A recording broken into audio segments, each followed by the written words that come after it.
my friends, I have just finished filming an unboxing for you. So if you have not seen that, I will make sure to have it linked in the info box. I am just taking a quick breather before I have to go and pack because tomorrow morning we are leaving to Milan. And by we, I mean you and I. I am really excited because I've never been to Milan, even though it's one of the big capitals of fashion. So I feel like it would be a cardinal sin for me not to document the experience and bring you guys along. I already have quite a bit of plans. I already have some appointments. Tomorrow morning I am going to be going to Hermes because they do have a huge store in Milan. I've never been, but based on what I've seen, it does kind of feel like a flagship. I'm not sure if it's technically a flagship store, but it kind of looks like it. I am mainly after some ready-to-wear pieces. I shouldn't even say I'm after, but I'm hoping to see the latest and greatest and what they have from the new fall winter collection. And then I'm going to ask about their bag policy, not because, again, I'm after anything specific, but if you're planning a trip to Italy, I want you to know kind of what to expect. If you're hoping to get your hands on a bag, I want to be able to bring you as much first-hand experience as I possibly can. And then I am also going to Loro Piana. I'm not sure if it's tomorrow or the day after to look at their new fall winter collection.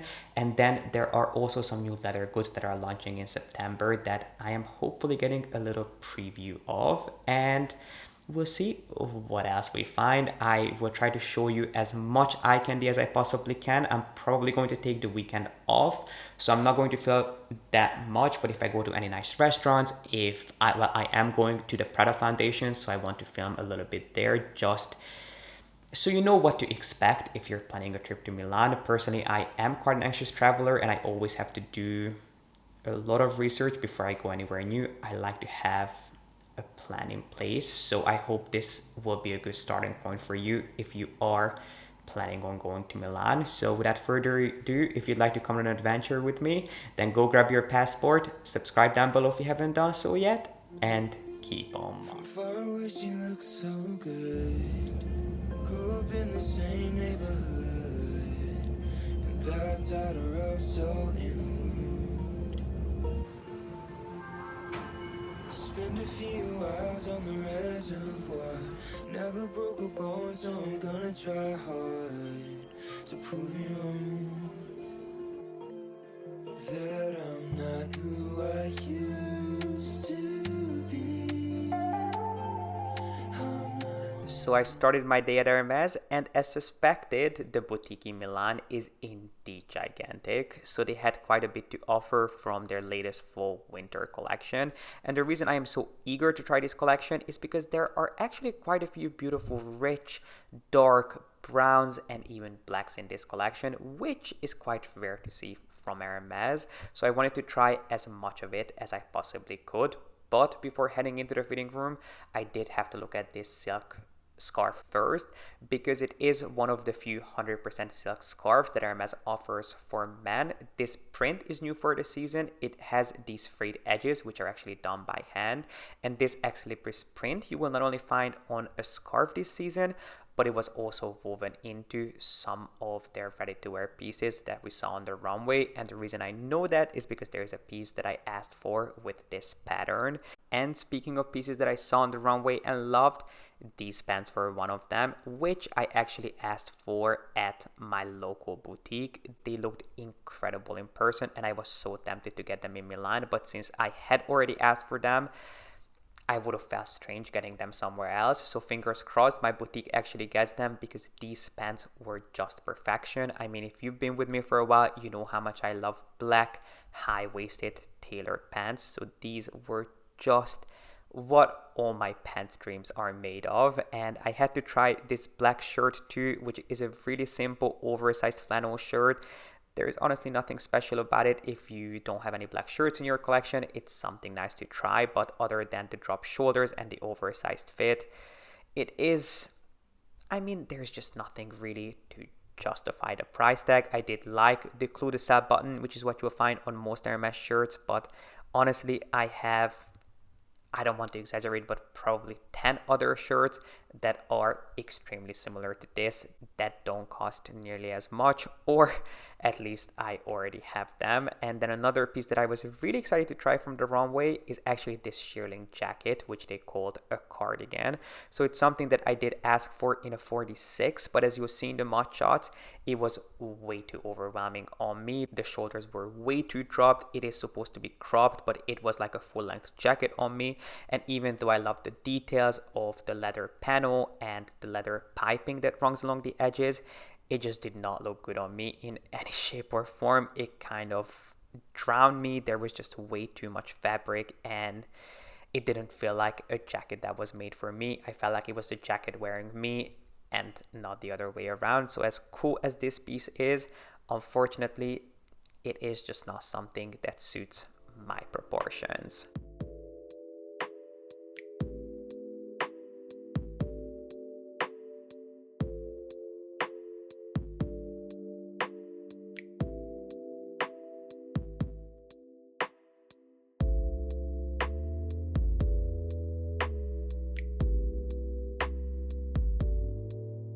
And just in case you're not as big of a fan of tailored high-waisted pants as I am, the other pants that are being offered for the season are the sole pants, which I think they also did last year and maybe even the year before, which are these really cool, slightly higher waisted carrot cut cargo pants, which they are finally doing in black. I think last season they did them in like a coffee brown, but for this current season they are doing in black. So if you are a fan of boots, maybe if you have the Kelly boots for men or even the fresh ankle boots, which I recently unboxed, these pants you must try on.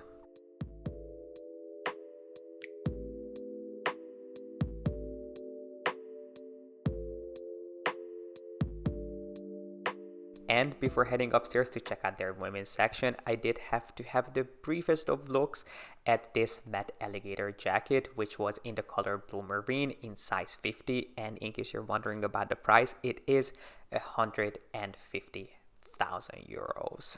Similar to their men's collection, this season's women's collection, I love the colors of. It has a ton of beautiful, rusty, deep, rich colors, which I am just such a big fan of for fall winter. Hermes sometimes chooses the weirdest colors for the cooler months. Sometimes they'll do oranges and reds and even blue sometimes, which to me just doesn't make too much sense. But this particular color scheme I just loved.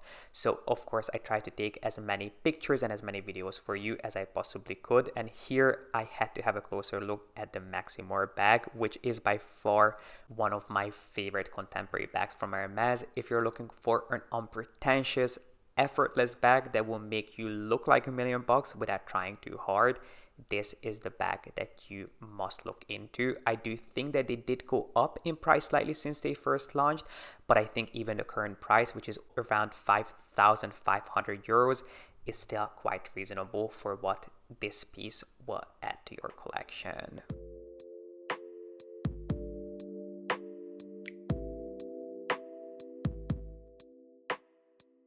And speaking of bags, of course, I had to ask about the local leather policy. So they do have a dedicated leather section with some incredible pieces on display. So I wanted to show you this mini Kelly and this Kelly pochette because it is in the recently reintroduced blue jean color, which is one of the most iconic colors ever created by Hermes. They are bringing this color back, evidently both in Swift and Epsom, which is just the most divine shade of blue with the contrast stitching. I think it kind of almost feels like a neutral. And then they also had some Blanc bags on display, which is Hermes' take on pure white, which is insanely difficult to find. Now, if you are hoping to get a Birkin or a Kelly in Milan, it's not going to be easy because they're considered so-called wishlist bags that are reserved for local clients. But you can get your hands on bags like the Constance, Picatin, Garden Party. I did ask what their shipments have been like. They did say because it's August, it has been more quiet, which tends to be the case for most Hermes boutiques across the board, because some of their workshops and ateliers go on vacation in August. You should, of course, always try your luck, but I don't want you to be disappointed. It's not like Paris. But they did have a huge selection of quadrille bags on display, which they didn't actually know that they were called the quadrille bags, but it is a new type of canvas that Hermes is launching in not only Kelly's, but also in Birkin 30s and Birkin 25s. And interestingly, canvas bags tend to be either the same price, if not more expensive than leather bags, but these particular bags were the same price as their leather cousins. And then going back to the ground floor, I did have a look at their latest puppy collection, which they have brought out a new chew toy that looks like a horse bite, which I was incredibly tempted by, but I mean, Pi would chew through this in like 2 seconds. And then they're also doing these little dog pouches, which you can use to store treats. You can even put some of their waste bags in there. But honestly, I mean, the reason I consider these for the briefest of seconds is because it would match the grooming bag, but honestly, the quality and the way they look is just a little disappointing. But something else that I discovered downstairs is this incredible, dedicated almost gallery or a mini museum that pays tribute to the brand's equestrian heritage. And then, since I have been talking a lot about fragrances, I wanted to show you some of my favorite Hermes scents, which are from their so-called The Exclusive line. This, I think, is called the Hermes Scents collection, which there are a few scents that I really enjoy, Amber Narguilé being one of my signature scents. Next up, I did want to stop by Goyard, mainly to take some footage for my upcoming Goyard deep dive and to potentially pick up another piece, but the line was just out of control and I was not willing to wait for like an hour in line in this heat. So instead, I grabbed a quick gelato and headed over to the Duomo. I don't know about you guys, but I personally much prefer to go to individual boutiques rather than getting all my shopping done under one roof. I don't know why, but I'm just not a big department store kind of guy. The only exception, I guess, was Barney's and Bergdorf. I still adore Bergdorf, but other than those two department stores, I much prefer to go to individual stores. What about you guys? Let me know, because if you're someone who loves getting all their shopping done under one roof, the best department store in Italy, it is a chain, is I believe it's called Renascente, and they also have one of these stores in Milan right beside the Duomo, which I actually had quite a hard time filming here because it was so insanely busy, but I wanted to show you as much as I could. So I did stop by the little sort of corner boutique of Bottega. I looked at the sardine bag, which I really quite like, and then I also looked at some of the Cabot tote bags. It's a bag that I had mentioned in previous videos before. I adore these tote bags if you're looking for a true investment piece, because these bags are really quite expensive. But if you're looking for a workhorse bag, something that looks incredibly understated, yet it will add so much refinement to an outfit, this is one of the best investment pieces money can buy.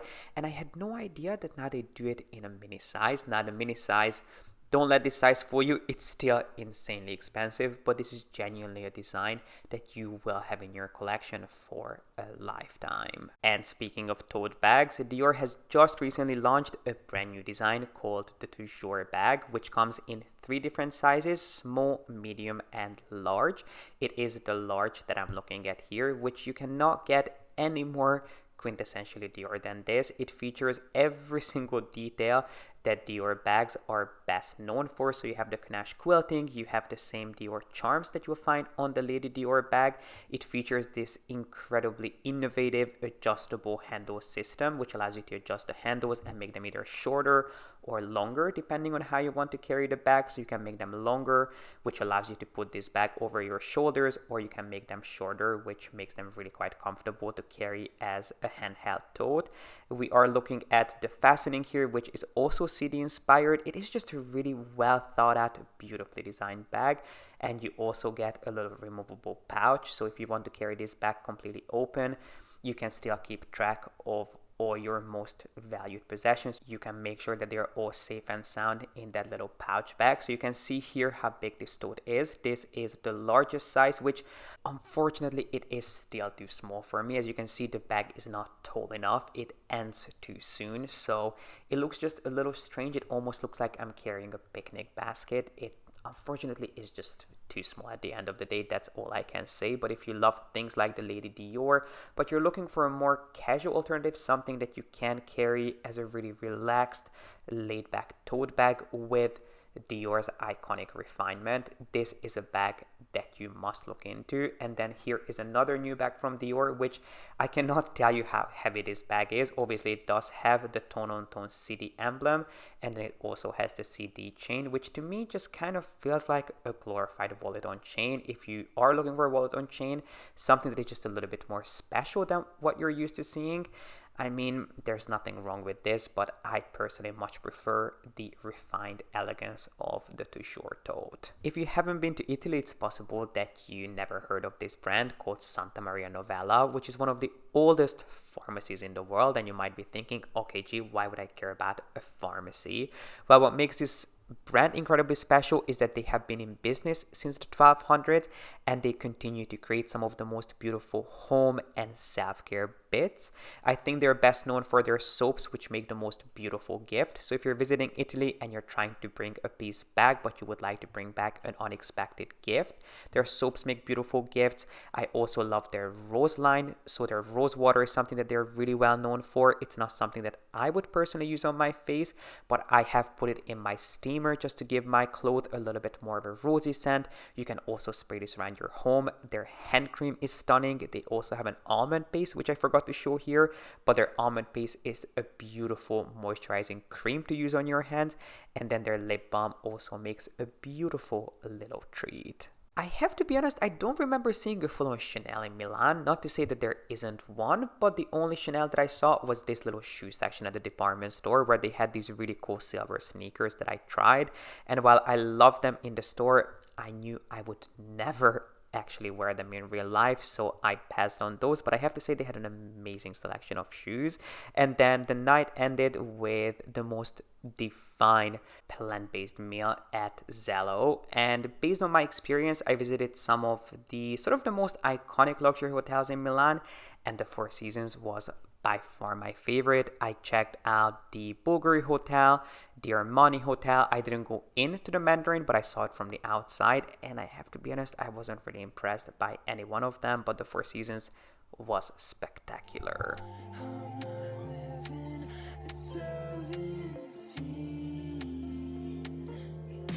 Let's go.